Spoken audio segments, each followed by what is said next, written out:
we'll get started. I believe our first official piece of business is to approve the minutes from the February 1st meeting. Can I get a motion to approve the minutes? Second. Thank you. And all in favor? All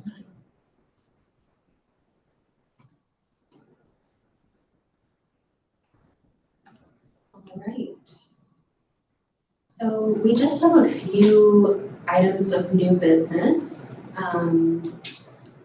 First thing that we just wanted to remind everyone of is that we did reach out to all committee members and shared the conflict of interest disclosure form virtually, and everyone completed that and returned it, and we sent those out to the committee for meeting packet.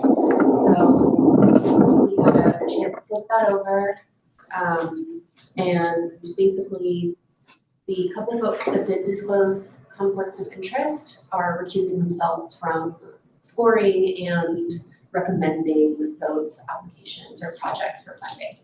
So that is an update on that. Were there any questions or concerns about the conflict of interest disclosures? Great. Straightforward. The next thing that we just wanted to talk through really quickly are the budget reviews, and this is something that staff performed. So we went through, Antoine and I went through all of the applications that we received for strategic partnership grants. And we looked at the project budgets that were submitted, and we looked for a handful of different criteria to include as comments in those applications for you all as committee members to go through as you're looking at the applications to help with your review and evaluation. So as a reminder, the things that we were looking for, is the form complete? Are they using our budget template form? And as a reminder, the committee decided this year that all applicants needed to use our provided budget form. And if an application was submitted without that budget form or using their own in some way, shape, or form, that didn't disqualify them from getting scored, but it would be marked as the lowest score for that budget item. So the 1 is the lowest score there. So I just wanted to remind everyone of that. There was one that had used last year's budget form. Is that the same one? Is that okay? I believe, I don't think there were significant changes. That might be something that we need to ask Angela about. Yeah, there were no significant changes. The only thing that we really changed was the dates. And then last year we had provided like sample categories for them, and we removed them and just had it blank this year for them. But the form itself is the same. Yeah, we got feedback from a community partner that the county requires them to change their budgets and put it into our budget categories. And that was a surprise because we didn't think that was a county requirement. And it traced back to the budget form where we had personnel and equipment and supplies as examples. And so they were taking what they would have categorized it in their chart accounts and switching it over to what was provided. So we emptied those out. Thanks for that reminder. So basically they have to provide their own budget categories. So does the 2023 form count for a 2024 grant application? I think is the question behind your question. As long as it's on the county provided form, we wouldn't have added that as a comment. Yeah, and as long as it matches what they're actually requesting this year. Good catch. Well, Angela, it was the comment that said it used last year's form. Oh, super. Y'all caught it. Make sure it wasn't the one. I have to go fix that. Some of the other questions that we asked and answered is the project budget less than 30% of the overall organization budget, which is included in that budget form? Do the budget and budget narrative match, and is the request reasonable given what they're proposing? So that the budget narrative is a different provided answer, question and answer, than the budget form. So making sure that those matched and were reasonable given what they're proposing with their project. Are all proposed expenses allowable? So we checked on that, made sure that they're all eligible. Do proposed revenue and expenses match? And that was something that I know in my review of the budgets, there were definitely some where there were some discrepancies between the proposed revenue and expenses. So that's something to look at. It might just mean asking follow-up questions there. And then are additional notes needed for proposed expenses? So for potential projects that had listed their expenses or proposed expenses, but it wasn't very clear what they were proposing. If there weren't additional notes provided, we might need to follow up and ask about that. So we provided all of those again in the comments section. And hopefully it sounds like some of y'all have been able to go in and see those, and hopefully those are helpful in your review. Any concerns or questions about that component of the evaluation so far? I think it's great that you're doing it. Yeah, it's It is great. one thing that it's hard for, when we're reviewing 79 applications, it's hard to look at the budgets critically. Focusing on that one area, maybe it's gonna be a more comprehensive review.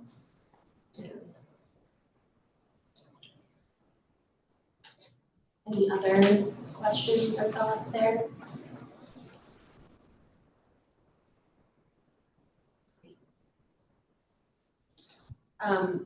So the last thing that we wanted to give a little bit of time for in this meeting is the discussion of questions for applicants. The deadline for those questions from committee members is Monday at 8 a.m. So you have a few more days realistically to kind of go through, do an initial screening or at least read through of applications and pose any follow-up questions that you might have that you would like answers to help in your final evaluation of proposals. Once that deadline hits at 8 a.m. on Monday, staff will download all of those questions and send them out to the applicants and give them a week to provide responses. Staff will then upload those back into the grant portal in their applications so that you can have those answers at your fingertips, and we'll send an email out to the committee just notifying you that those responses have been recorded in the application. And then that hopefully will provide some clarity moving forward in evaluations. And I know that some folks have already gone through and scored their applications, or at least read through and provided some follow-up questions. I didn't know if there were any questions that came up as you were doing that, or things that felt like maybe there were patterns that you saw in applications, or just things that you might want to bring up in this forum before that deadline hits. Need to do a measurable objective workshop again. Measurable objectives are so challenging for people. That's the biggest, I think I have more questions about measurable objectives than anything else. Specifically the results section. Yeah, the results. Yeah. Yeah, pretty good at chief. Yeah. You know, I mean, it's a couple of them, it's just like the grant applications that you could slip through in the late 70s and 80s. It's like, we're gonna feed people how to build. Good. You know, how many, you know, it's just measurable objectives that always, I think, troubles people. Mhm. We're just gonna using the money for staff. Right. Yeah, It's kind of, right. And the other thing is, grants pending, you know, 100,000 in grants pending. You know, break it down for me, you know, when do you expect to hear, just some common stuff, because anybody can write the words grant pending, I've probably done it myself somewhere, but it's like a little more information would be helpful. I think we had this discussion, I put in some comments and I wondered this, and always, like, we had some discussion last year about, you know, what are the implications of making comments and people changing applications, and when we do that, if it involves the, like, is that fair? I don't know, you know? Yeah, we had this. Yeah, I never thought about that, but. I mean, because you're It's a good question. helping them. Right. I guess we go ahead and do So it. that means you're allowed to comment to every application. Yeah. Yeah. Well, what I've been doing is not scoring them as high as I normally would on results. You know, if they don't have measurable results, I'm writing a question, but I'm probably giving them definitely not a 5, probably not even a 4 on measurable objectives. Well, and is part of that to help with future applications? Because that's kind of the way I think about it too. It's like, what would make your application stronger? And, you know, that kind of thing. Absolutely. We had 11 new, I think is what we said, organizations applied to this grant fund last year, and 5 within this year. So that's quite a lot of organizations that hadn't participated in this grant program before, that maybe are new to being asked to explain their budgets or their results in that space. So, for sure. For my clarification, there was one listed twice, one group, the Bountiful Cities, or maybe, was that what it was? Are they allowed to do 2? They As are long as they're allowed to different categories? do too, and I believe, Angela, you might be able to speak to this one. I think there was a fiscal agent relationship with one of those, is that right? Which organization? I couldn't hear. I think it's Bountiful Bountiful Cities. Cities. Yeah, they're serving as a fiscal sponsor for one of the projects. Okay. And they are allowed to do 2. I think that's not the only organization with multiple applications. Yeah, we had a couple of 2 last year, some 2. Perhaps Pisgah Yeah, they're Legal or good. YWCA, Same, those are ones YWCA, that stand up to me. As we have increasing competition for these funds, that's an eligibility criteria we may want to consider in the future. When we talked about it heading into this grant cycle, do we want to limit them to just one? The answer is no, let's leave it open. We in consultations, we let organizations know they're essentially competing against themselves when they make that choice. But that it is. So we're not too sure next year, following years, but something that's come up in conversation before is the potential of weighting applicants who are looking for smaller amounts of money. So that more funds to disperse stuff. Did seem like a lot of 80s. Yeah. Exactly. Everybody's 80 except pickleball. Yeah. It's a lot of pickleball. They might. Yeah, it's one of those unintended consequences of naming a limit. They throw it on the wall and make sure it's that sticks, and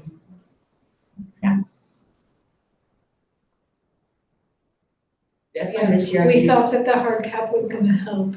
Just get everybody there. Less requests, but we have more requests, more financial than requests this year. But if there's an incentive to ask for less, it might give them also an incentive to evaluate the budget.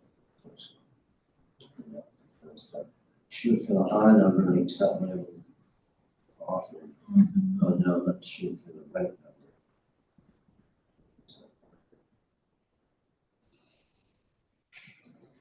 I have a question I may have missed, if you could please help me. Did we ever discuss paying a salary versus paying it for things, items? Did we discuss that? I feel like we may have discussed.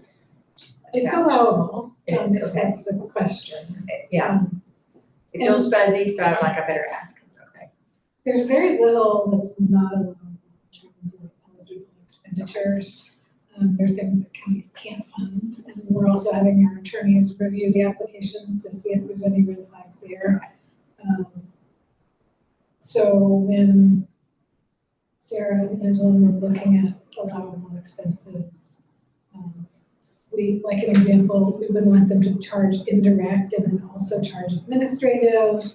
Like how they build their budget, I guess, would be what we're looking for as opposed to necessarily, categories.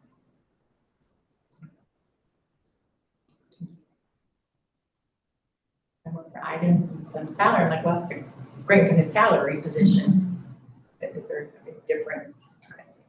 Yeah, and that's one of those areas with the budget where, you know, having more information in the notes section is really helpful. You're putting like personnel. What personnel are we funding? It's not in the budget narrative. I think a lot of folks did use the budget narrative well to explain that. But that's definitely something to look for. Like, is it one position? Is it a full-time position? Is it, you know, multiple positions being funded? Is it a new position? And we do require county funds to be treated as restricted funds once an award has been made. So we work with the grantees to make sure they're setting up their accounting systems to be able to tie exact expenses to the funding. So when it's items, that's really easy. They just charge it. When it's personnel, we have them set up what's called time and effort in the federal grant world, but basically timesheets. So if somebody's less than 100% of their salary is getting charged to the grant, they're doing a time card that says this is how many hours I've worked toward this funding source or to this project that can then be billed. So we've got kind of accountability systems that happen post-award to implement.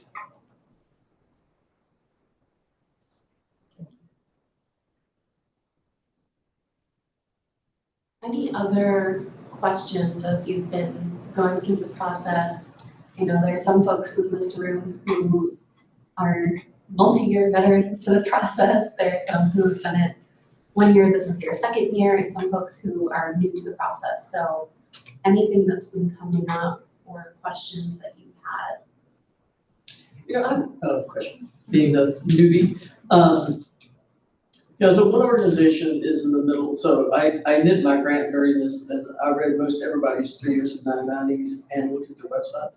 And so, and I understand we have a scoring process, but you know, one organization is in the middle of a $14 million capital campaign. They're asking the county for something for $40,000, you know, and their overall budget is like in the millions of dollars. They've got a fairly fat reserve in cash. And so it's like, is there going to be conversation around those things, or is it going to be strictly looking at our questions and scoring based on that? Because it seems like, come on guys, you know, you've already raised almost half your capital campaign. Surely you can find $40,000 someplace for something that's, you know, you're going to redo anyway in 2 years, kind of thing. So those things, those kinds of questions float around in my head when I'm reading these. You know, That's a great perspective. I've never been able to put the words to it. Just describe thoughts about that, and I've often wondered, you know, I don't feel like we necessarily have a defined objective as a committee or as a grant, and if it's the strategic partnership, stand the reason for it. That's what you're saying. What is the objective, and are there limits to organizations that have large reserves? Because we're trying to reach out, in my opinion, and I could be wrong, because we don't have a clear objective. I feel like we're trying to reach more grassroots or startups that are, you know, part of the strategic plan. yeah, when I think about that particular group, it's like, you know, you start thinking about, well, $40,000 to this group that would provide meals, you know, or shelter or whatever, and it's like, then you just dig yourself into a bigger hole of questions. Yeah, as you score budget, to me, that might be where you take into consideration some of the reasonableness questions. At the bottom of the budget form, there's a place to show their entire organizational budget so that you can get a sense of scale. We didn't ask them to break it down line item by line item, but the difference between the project and the overall organization sometimes is really close. If they do like one thing, or they're smaller, and then the difference between the project and the overall organization, there can be a real scale depending. We don't assess the financial health in terms of reserves and all of that. It's part of the application process. And certainly there are no eligibility criteria that are explicit to what you're talking about, Mark, where you've got to be a certain type of organization in order to be eligible, because it's mostly at the project level, except for the one that would really be on the other end of the spectrum where this funding can't represent more than 30% of an organization's operating budget, so there's an over reliance. Our intent is to be more accessible and more inclusive of organizations that aren't those single traditional players. But it wasn't necessarily to exclude organizations that are doing have a lot of lines of business or doing a lot of work at the same time. So need for the funding, there is a question around need for the funding, but the wording of it tends to be more around the need for the work. So budget would be, I think, where you reflect hesitations about reasonableness.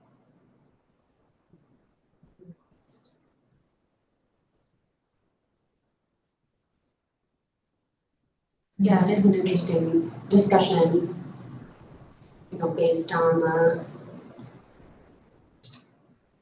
stratus of the applications that we get. There are some applications where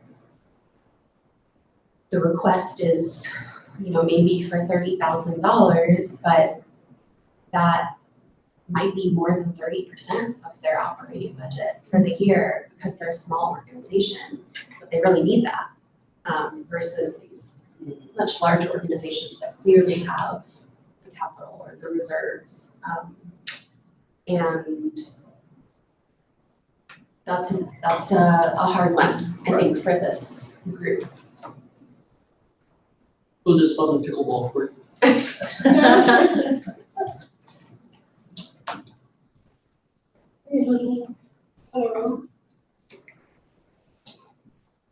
So for folks who have joined us recently, we talked about the budget reviews and the questions for applicants, the deadlines that are quickly coming up, one on this Monday at 8 a.m.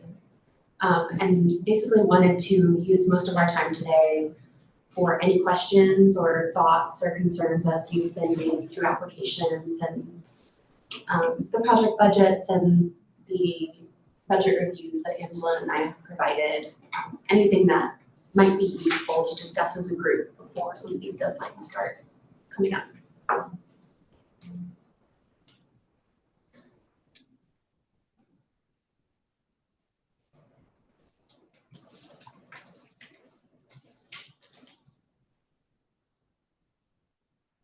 Things about the budget, they don't use our budget form, they get a blank. And I didn't catch that till late, but I think that all of our budget forms are in blue. Then I know there was one in yellow or something, and I figured back and see what that's about. Yep, our budget forms for an Excel document, Yeah, so the blue banner, yeah.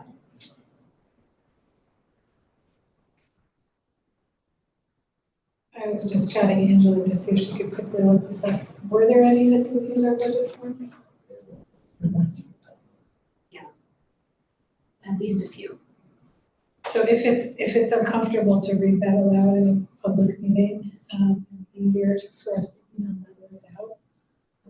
Maybe we can include it in all of the emails to flag it for you.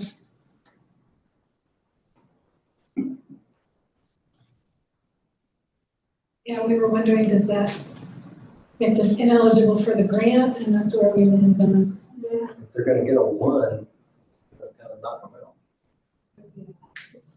It's very competitive.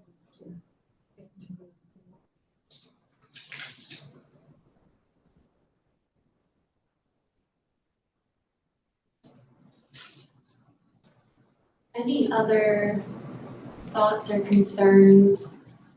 I want to double check the deadline. I believe is it April 18th, Angelin?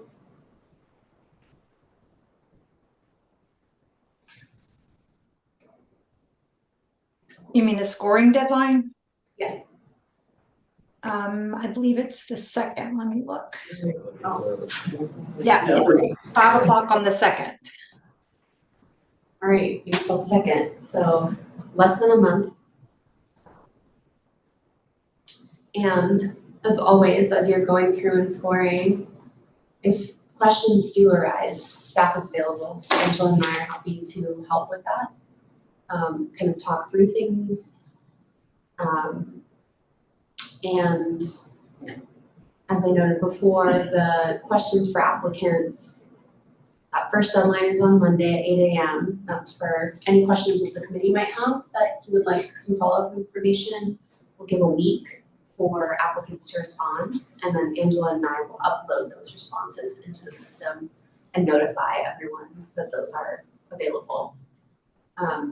So that is on March 18th, those should be available.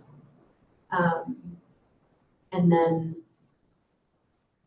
I'll leave a couple weeks still to do your final evaluations. Is there any question that any committee member has? To everyone, Yes. and then only attached.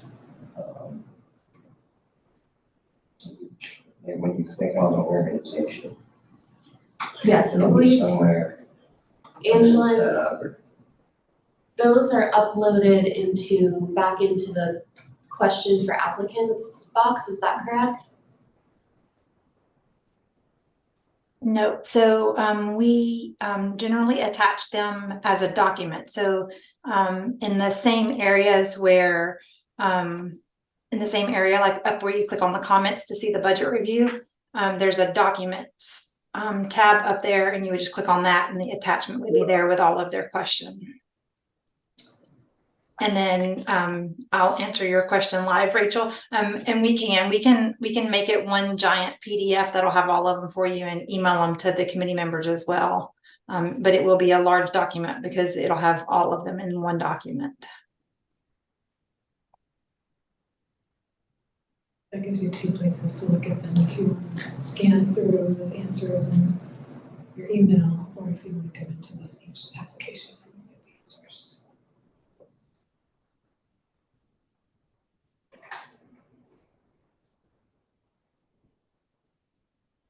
And then as a reminder, in our meetings in April, we'll be starting the discussion of funding recommendations. So staff will provide some potential scenarios, initial scenarios for the committee as a starting place. From there, it is completely up to you all of how you want to see things broken out. You know, if it's by percentage of funding for certain threshold of projects that are scored at a certain score above. However you would like to look at that, we can run those scenarios and share that back. We do have a couple meetings scheduled for April, since it is a timely process, and depending on how the final scores shake out, it's a very competitive process. So, and we all know that it can be a bit more nuanced than just scores, potentially. So definitely want to leave room for those conversations, and that second meeting, we have it available. That's already on the calendar. Yes.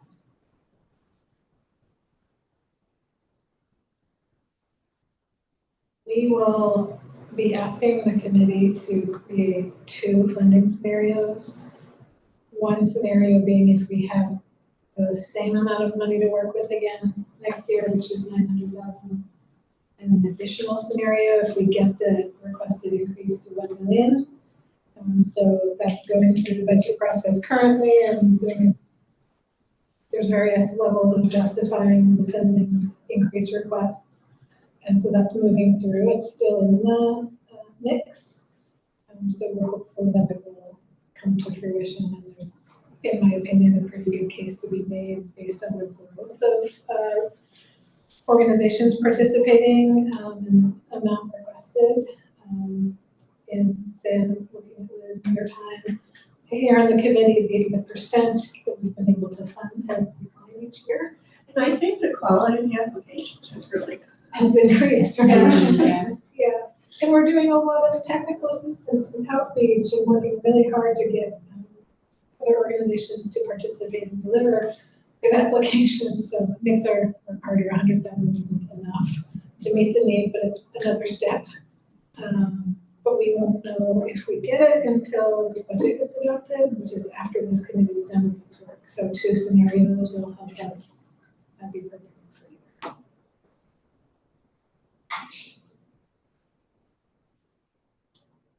Any other thoughts or questions before we adjourn? Very short meeting. Are you remind me, how many applicants were there last year? 77. 72. Yeah, 72 last year and 79. 78. I don't know that. I think so. It was 11 new last year and 5 new this year. How many got funded, like Would be difficult to 20 share something, my yeah. screen. I think 21. I'm surprised there's only 5 new applicants. You would think that there would be more. Out of 79, maybe, you know. Across our different community investment grants so far, and there's still a couple that have applications open, we have 20 new organizations applying. So it's a good number.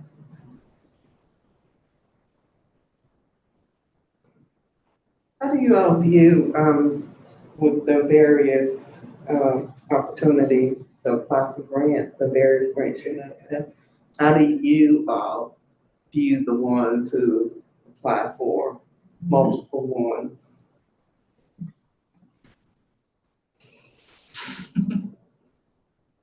Because somebody was just talking to me about it and they were talking about you guys were involved and I was like, those people, I didn't say anything. I was like, they applied for the strategic partners as well. And so how do you, I mean, did you just, if they awarded the grant, you just move on or? I want to answer that question, but first Angelin is sharing something that we had put together on the screen as we were preparing our budget request.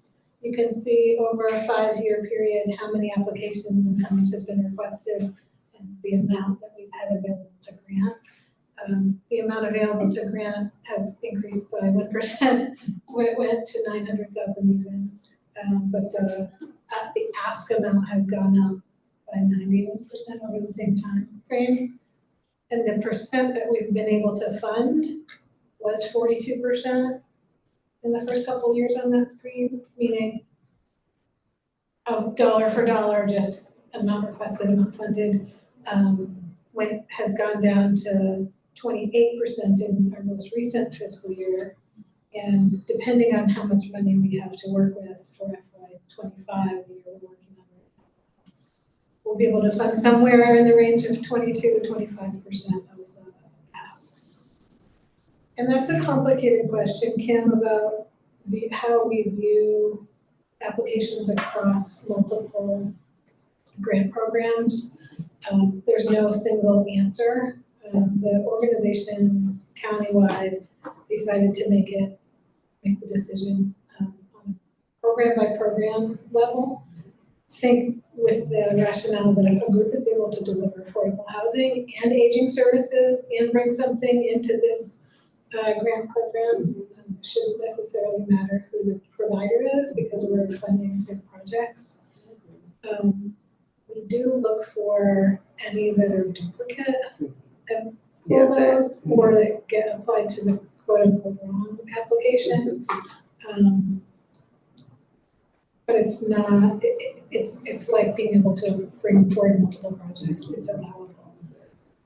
The other end of that is anecdotally, we're sort of on the lookout for organizations that might be heavily reliant on county funds. Organizations are always gonna be, nonprofit organizations are always gonna be reliant on grant funds. Because that's the nature of the public purpose work that they're doing. And over-reliance on one funding sources doesn't allow us to have the freedom to pivot and do different work and it's not stable for the recipient either. But there's no rules on it. You know, I think more the duplication was my issue, my concern. That's something that the different departments managing the different community investment grants, we've done a much better job in the last year of collaborating to kind of analyze, look at all of the applications across grant programs and make sure at the get-go that we're identifying those. So you'll remember when the Clean Water Fund folks came and visited, we had an organization apply to, the environmental folks visited, we had an organization apply to the Clean Water Fund and to this. And there was a staff position that looked like it was funded partially by both. Right. So in further inquiry, we were able to see that they would be conducting different work. And we would use that strategy. I can't remember if I said this before or after you came in the room, but we would require them to do timekeeping. So if they're billing time to one grant, they can demonstrate, yep, I was working on project A at that time, and if they're billing time to another grant, they have justification that they're working on the other project. Do we have largest awards in strategic partnership? The largest grants in Grant this one. awards, like 80? No, there's big, okay. Early Childhood Fund has a pretty ample, I don't think that there's actually a cap in the Early Childhood Fund. And also affordable housing, those are very expensive. They're not all grants, some of their awards are loans. They're, can be. I think they received upwards of 29 million in requests for affordable housing this year. Okay. But it's low. Some of the grants.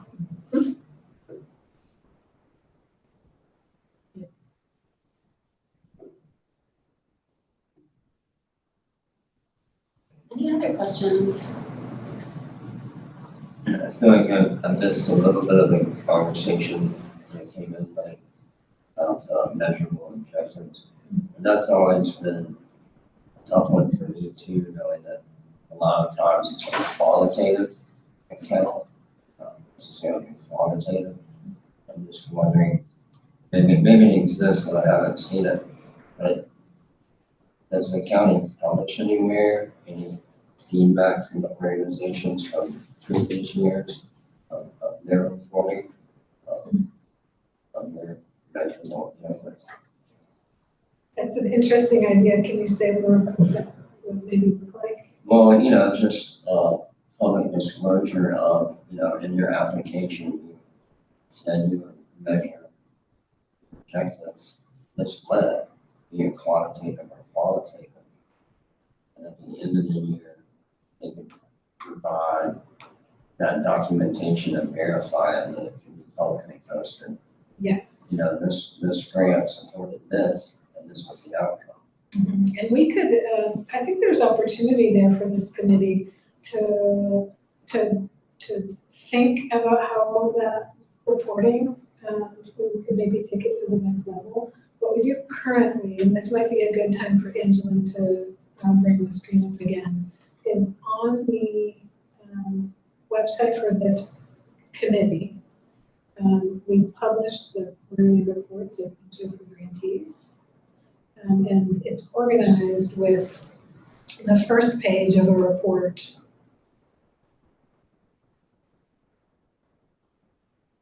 So we'll alphabetically look at the first one.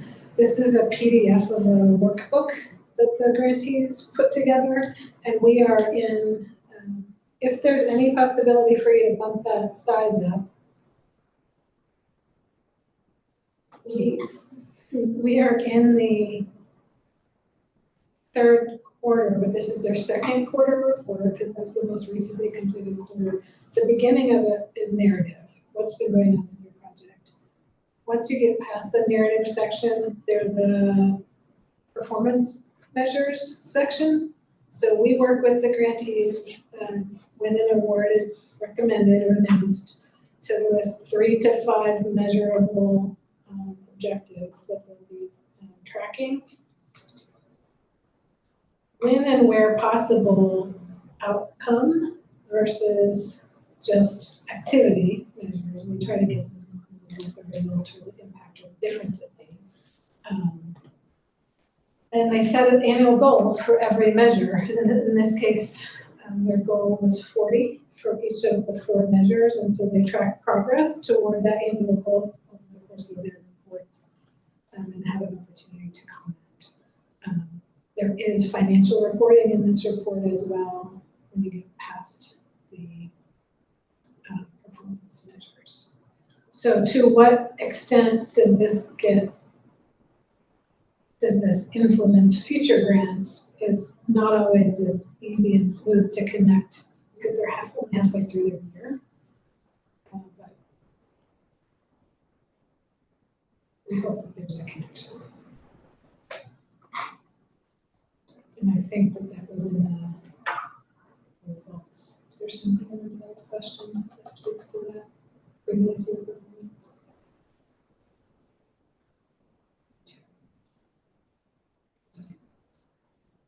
Program.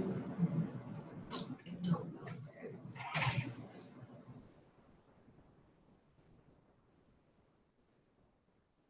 Is there any interest in having public health student engagement, or we have lots of learners and are always looking for projects for people to engage in community-based health-related projects?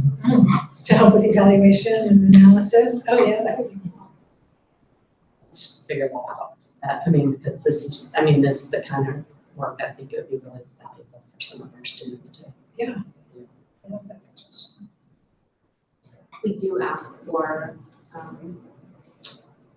additional details if it's a request for renewal funding. Yeah, so in their answer to the results question, they should be verbally letting you know how it's been going with previous funding, and know that you can click out of the grant application and go to grant reports and take a look. We do a better job on publishing things. We send you an email.